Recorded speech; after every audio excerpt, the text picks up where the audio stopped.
तनी ताकल सर्वसल दिवलवा पका लिखल बा। तनी ताकल सर्वसल दिवलवा पका लिखल बा। तनी ताकल एतवार लिखल बा सोमवार लिखल बा। एतवार लिखल बा सोमवार लिखल बा।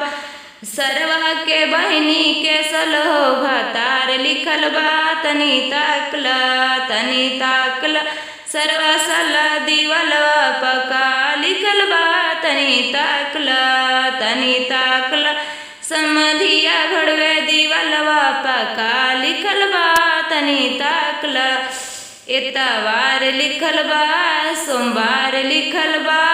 समधिया के मम्मी के सलहो भतार लिखल बा। तनी ताकल दिवलवा पका लिखल बा। तनी ताकल एतवार लिखल बा सोमवार लिखल बा।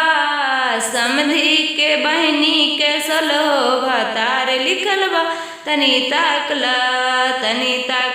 दिवलवा पका लिखल बा। तनी ताकल समधिया के फुआ के सलहो भतार लिखल बा। तनी ताकल दिवलवा पका लिखल बा। तनी ताकल तिलक देवन भड़वे। तनी ताकल तिलक देवन भड़वे दिवलवा पका लिखल बा। तनी ताकल एतवार लिखल बा सोमवार लिखल बा। तिलक देवन के बहिनी के सलहो भतार लिखल बा। तनी ताकल दिवलवन पका लिखल बा। तनी ताकल एतवार लिखल बा सोमवार लिखल बा। तनी ताकल तिलक देवन के मम्मी के सलहो भतार लिखल बा।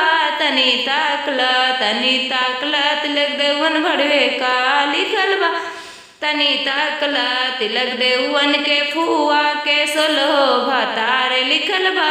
तनी ताकल तिलक देवन भड़वे। तनी ताकल दिवलवा पका लिखल बा।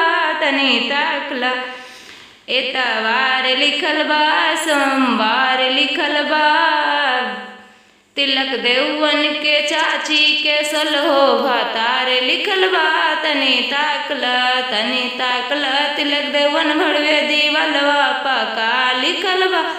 तनी ताकल तिलक देवन के चाची के सलहो भतार लिखल बा।